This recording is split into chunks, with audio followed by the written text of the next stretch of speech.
What's happening, you guys? Welcome back to the Let's Go Win podcast. You are here for a Tuesday tune-up, and we're going to be talking about something extremely valuable and important to any and all of you business owners out here. I'm excited for this conversation because we all need this. Whether you own your own business, whether you're working in a business, what we're going to be talking about is so important. But before we get to that, do me a favor, make sure you share this out. The valuable information, the guest we're going to have on is so awesome. We need to share this. We got to get it out. We got to get people subscribing so we can continue bringing on amazing guests such as the one today, which is Josh Fonger. He is the CTO of WTS Enterprises, a business performance architect.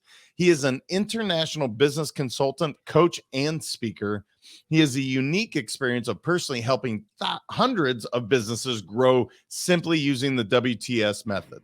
His specialty is taking stressed out entrepreneurs from working in their business to working on their business, using systems so that profit and freedom can become a consistent mechanical reality. Josh, I think we all need some of that in our life, brother. So welcome to the show. How you doing? I'm glad to be here. Thanks, JM. So it's interesting how easily this conversation happens, because even as we off camera, hey man, how's it going? Blah, blah, blah. It's busy. And you made the comment, which was brilliant. You're like, well, I guess busy's good as long as you're working on the right stuff. So I'll open it up there, brother. How wrong do the majority of us get it when we become stressed and working in the business instead of on it? Yeah, that's a great point, great segue. And again, excited to be on the show. And I think it happens when people don't clearly have a direction or purpose for their business or their life. And that's what we're all about at Work the System, is we want to make sure you have really crystal clear clarity about what you're trying to achieve. And then you have the right mindset to make that a mechanical reality. And I would say most people, myself included, can really get stuck in the flashing lights of life and get spread very thin, doing lots of things, being busy, but not really get anywhere. Yeah, and I know you live this so well because quite literally, you and your family have gone to various places and you're building a business doing this, living in these really cool places. So that tells me you are effectively working the system, because that's the book, right? Is Work the System, which I haven't had a chance to read yet. Yeah. So the book, I didn't write the book. Work the System. Sam Carpenter wrote the book, and I'm the field guy, right? So all the coaching, the consulting, all the events I put on, and Sam and I worked together. And I think a big part of it was being mentored by Sam and realizing that you have to start with no, as in when things come your way, as opportunities come your way, the first response is no, and then you pause, you reflect, and say, well, will this help me get to where I'm trying to get better, faster, more efficiently, more repeatedly? And the answer is no. Then stick with your initial gut response, and then stay the straight line of whatever that is you're trying to achieve. And again, most business owners and people in general just dilute themselves with activities that are not going to take them to the finish line. Yeah, why is that no so hard for people to say? Because I say, and this audience has heard it, but it's repetition is key to mastery here. Every time you say yes, you're saying no to something else. So having the ability to say no is so profoundly important, because you're saying no one way or the other, whether you think, oh yeah, I can take it all on. You're saying no to the family, the kids, the really important stuff in your life. Why is that such a big problem for us as human beings to just say no? Well, it could be different for different people, but fear of missing out, fear of hurting people's feelings, fear of not fitting in, all the different fears. And then the things that actually matter that you want to do for your personal life, for your family, for your business are likely hard things.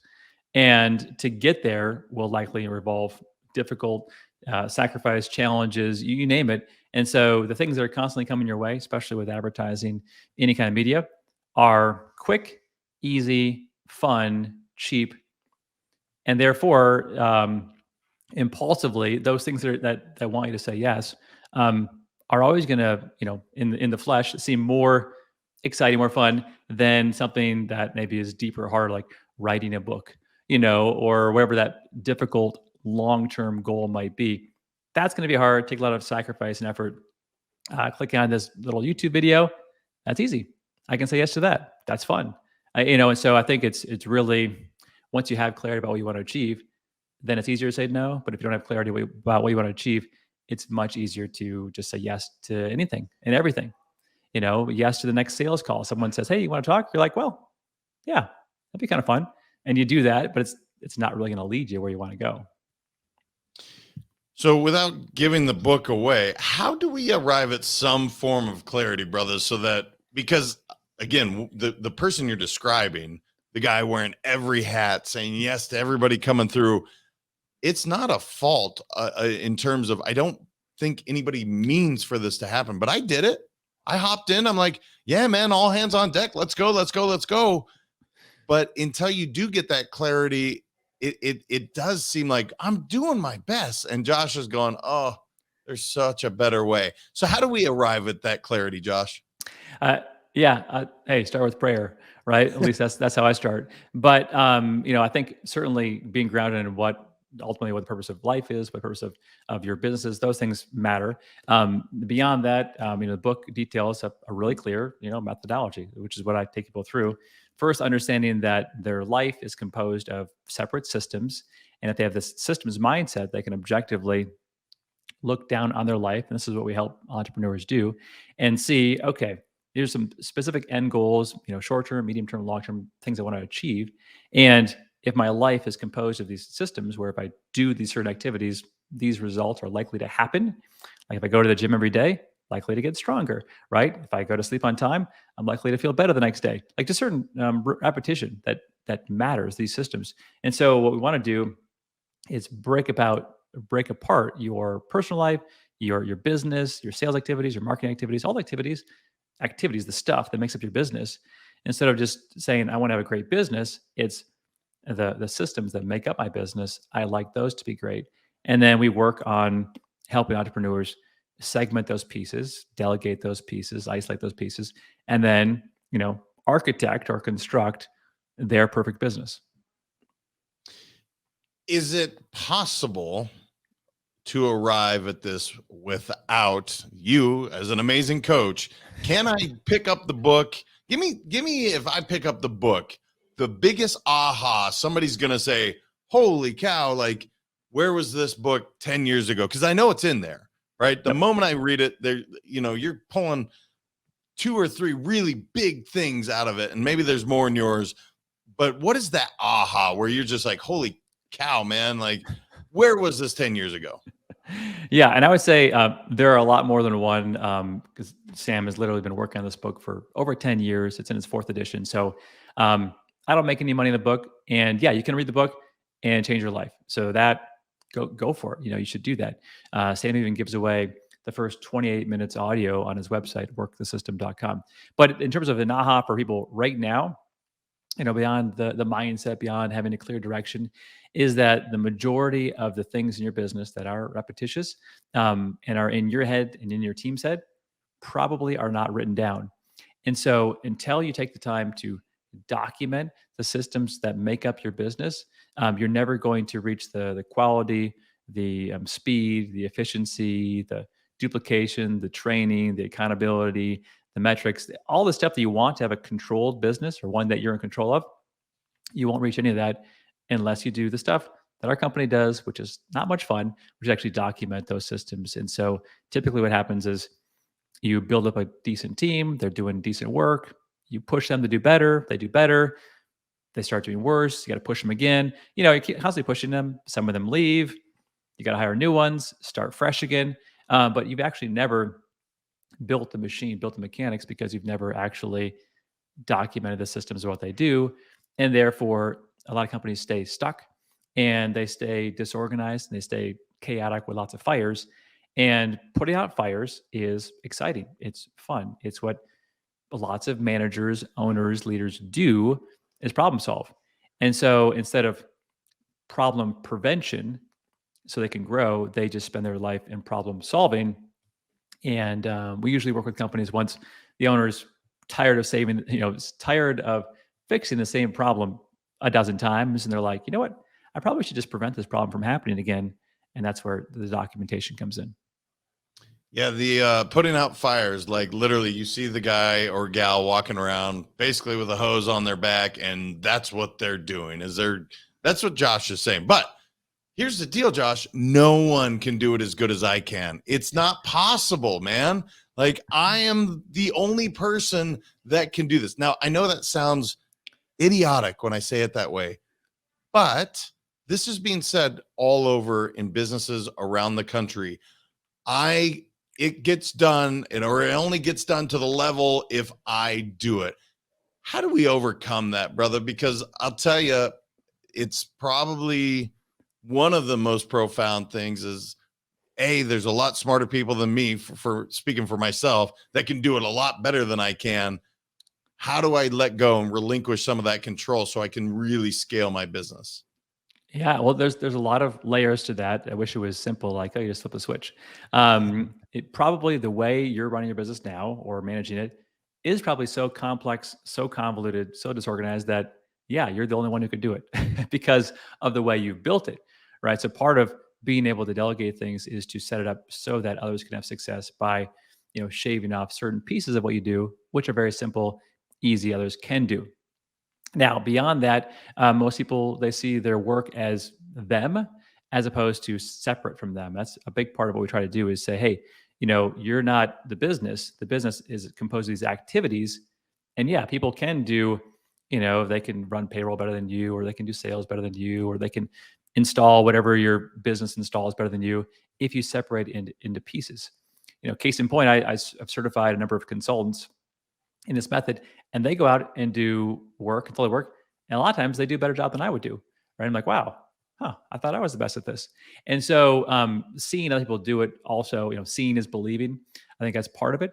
And um, also, with regards to delegation, getting out of the day to day, is you have to realize that it might have taken you 5, 10, 20 years to learn what you know. And so, to expect someone new to be as good as you off, in the beginning, is unlikely.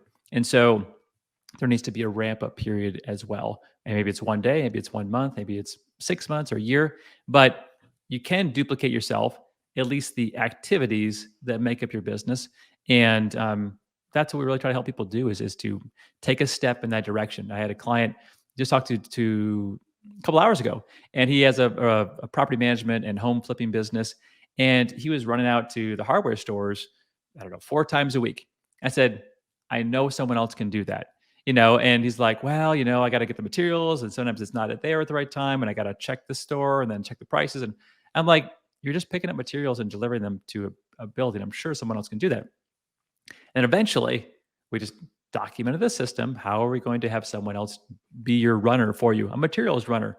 And lo and behold, someone else can pick up materials and deliver it for you, but the way he was doing it was so convoluted before that no one could do it because they had to read his mind. And so again, it goes back to if you document your systems, other people can do it. If you expect them to be mind readers, they can't, right? Because they can't read your mind. The ability to separate the emotion. I'm going to tout what Josh does because what he does is really, really important. When you are in it, you are emotionally attached to things. Now, the benefit of somebody with the consulting background and ability of Josh is they don't have that same emotional attachment to your business. So they can see more clearly. And when you're not as emotional, you make logical decisions. Is that a big part of what you're really bringing to the table, brother, where you're like, look, love you, but your business is not a living, breathing thing. It's separate from you. It literally is not you.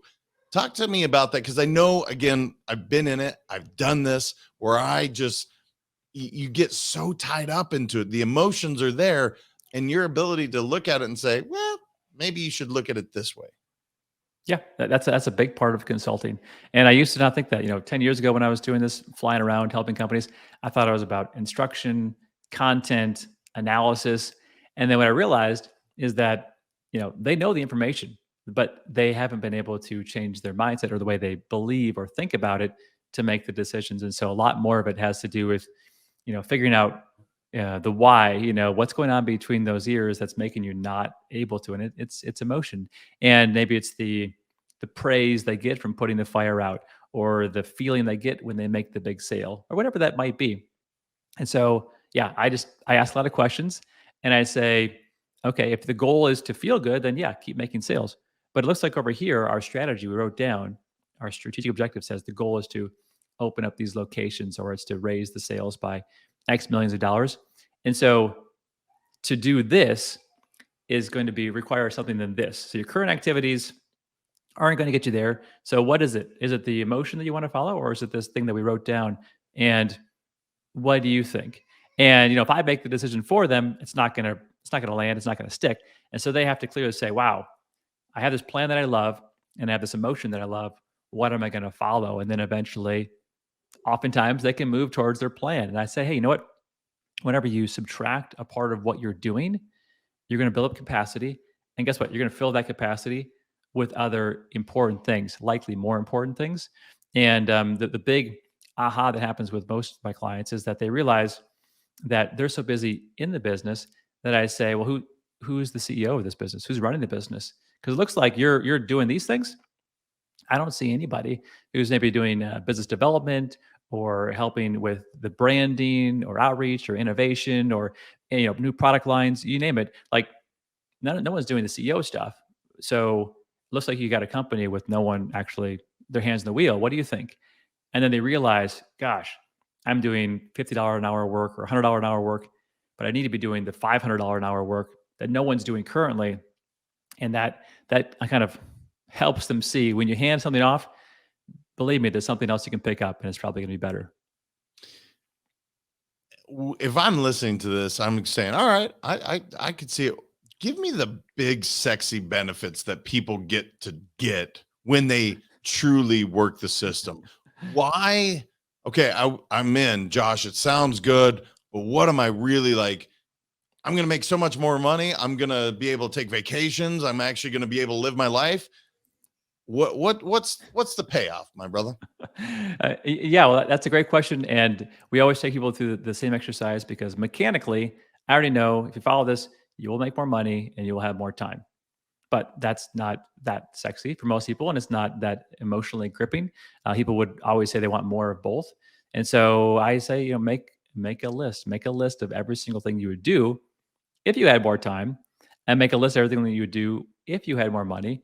And then to do these things inspire you. And each person has a different desire, a different gift, a different goal, a different ambition, and different circumstances. Maybe one of them has to take care of an elderly parent, where someone else would really like to travel, and someone else has massive debt, and someone else says, I want to build an empire. I want to use the extra time and money to open up 10 more locations. And so I really need each person to wrestle with that question for a while, and not just, a 3% improvement, or, extra hour a week, but what if you had 30 more hours per week with nothing to do? What would you do? Or what if your income went up, like in Sam's case, 20 times? What would you do?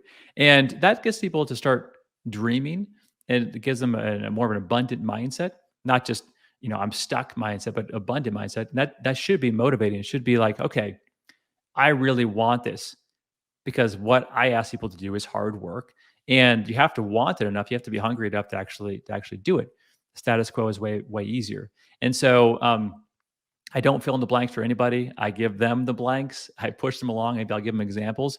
But the point is, without those motivations, and it has to be more than one, you're going to give up. You're going to stop. I was speaking at some event where the guy who did was 101 Ironmans in 101 days, the Iron Cowboy. Maybe you've heard that guy speak. And what I got from his talk was that he couldn't just have one why for why he was doing it. He needed to have like 10 or more whys. And so as things got hard, as he, break a bone or sprain something or whatever it was, he could go back to the multiple whys. And maybe it was for his wife, maybe it was for his kids, maybe it was for the money, maybe it was for something else. But he always had reasons to keep pushing him on. And I'm a big believer in that. It's like you need to have multiple reasons for both the time and the money, why you want it, so that it's worth it. Otherwise, I mean, if you're just, for most people, they work hard enough to keep the status quo going, to have a certain comfort level that they were used to growing up, and then they stop. Like, this is the comfort level that I'm comfortable with, and then I stop. As opposed to, this is the skill set, giftings, ability or situation I'm in. How do I maximize it for me, family, those around me, society, world at large? And then it becomes, wow, this is a much bigger game I'm playing. But most people, they just stop with, well, I paid my mortgage, got the kids to college, I'm okay. And those clients I don't really have much success with, because they're okay with the way it is, and so I can't really push them. Yeah, man, I love the Iron Cowboy example, because the way I heard that is, look, surviving's cool, but thriving's that much better, and that's what you guys are really doing, brother. You guys have such a cool system. I can't wait to read the book myself. Where can people connect with you, Josh, if they want to, whether social media or online, so they can really connect with you and learn more about Work the System, and possibly, bring you on as a consultant to help give them the freedom that they so deserve? Yeah, well, they can go to WTSenterprises.com. That's the website I run. And we have a business systems assessment there, which is free. And then also we have the summary of the book. So this book, you can get a hardcover for $28, or you can get the summary for free on my website. And then Sam Carpenter, the author, has his website, workthesystem.com. And there you can get the audio, the first 28 minutes of audio of the book, for free. And he has resources and comes out with weekly videos about the systems mindset and how to improve your life. Improve your life. There's no doubt. Guys, this is freedom. I mean it when I have experienced both ends, and I'm not suggesting I have worked the system perfectly. I have work to do as well, but definitely look Josh up and go work the system, because you deserve that freedom. Josh, I appreciate you bringing it on. It's such an important message that I think so many entrepreneurs and business folks just need to hear. So I appreciate you, brother. Yeah, glad to be here. And thanks so much, Jam. Guys, we've all been there. You wear so many hats. You have the ability to live your best life and thrive. And Josh and his team and the system, Work the System, it's going to work for you. So reach out to them. And remember, until next time, your mindset matters. Share, subscribe, review this thing, and we will talk to you very soon. Thank you so much for listening. If this content is delivering value to you, please make sure to subscribe, rate, and review us. That helps us build this community, and that is what we are all about. Building this community as big as we can, helping as many people as we can, and deliver as much value as possible. Be sure to head over to letsgowinpodcast.com for information on my coaching courses, and make sure to follow us on Facebook, Instagram, and LinkedIn at Let's Go Win 365. Let's go win and transcend in life. This is the Let's Go Win podcast with your host, J.M. Ryerson.